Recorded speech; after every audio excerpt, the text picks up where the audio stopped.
Minecraft video. இனி நம்ம என்ன பண்ண போகிறோன்னா மைன்கிராஃப்டில் விளையாட போகிறோம். மைன்கிராஃப்டில் நம்ம சர்வைவல் தான். அப்புறமா நம்ம கிரியேட்டிவில் என்னென்ன பண்ணலான்ட்டு பார்த்து மாடலாக போட்டு விளாட்லாம். இப்போ நான் விளையாடுறது ஃபோனில் தான். ஓகேவா? சரி வாங்க ஆரம்பிக்கலாம். ஃபஸ்ட்டு நீங்கள் விளாட்றீங்கன்னா இந்த மாதிரி வுட்டு கலெக்ட் பண்ணிக்கோங்க. அந்த வுட்டை வச்சு இந்த மாதிரி பிளாங்க்ஸ் பண்ணிக்கோங்க.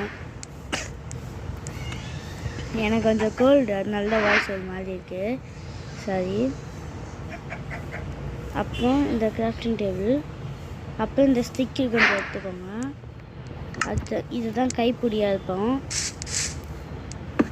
இங்கே கிராஃப்டிங் டேபிளை இப்படி ப்ளேஸ் பண்ணிவிட்டு இப்படி உள்ளே போயிட்டு ஸ்வார்டு, ஆக்ஸ்,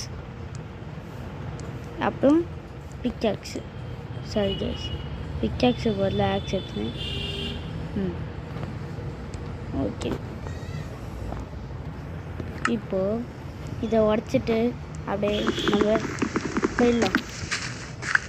வீடு கட்டுறதுலாம் நம்ம நாளைக்கு போடுவோம். பார்த்து ஜாலியாக இருங்க. பார்த்து விளாட்றீங்கன்னா விளாடுங்க. டிஸ்டர்பன்ஸ் கைஸ், தேவையில்லாமல் எனக்கு வேறு ஃபோன் பண்ணி கூப்பிட்டுட்டான். அதுவும் எதுக்கு? ஃப்ரீ ஃபயர் கூப்பிடுவேன் கைஸ். நானும் ஆடுவேன், ஆனால் இப்போ நான் மைன்கிராஃப்ட் வீடியோ எடுத்துன்னு இருக்கேன். உங்களுக்கு இந்த வீடியோ பிடிச்சிருக்கோன்னு நினைக்கிறேன். பிடிக்கலன்னா விட்டுருங்க. ஐயோ, இது வேறு ஆனவனை பார்க்காது. ஐயோ, நான் நடுங்க கைஸ். அது நான் முதல்ல சார்கோல் எடுக்கலான்ட்டு மேலே போனேன். அதவே எடுக்காமல் வந்துட்டேன். சரி கைஸ், வாங்க இப்போ போயிட்டு எடுத்துகிட்டு வருவோம். எதுக்கு இப்போ இந்த ஃபோனை இப்படி ஹேங் ஆகுது? அது ஒன்றும் இல்லை கைஸ், ஹேங் ஆகுதுன்னு பார்க்காதீங்க.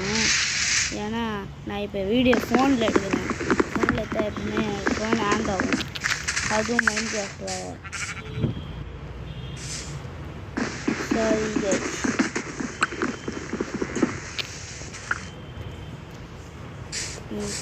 ஓகே.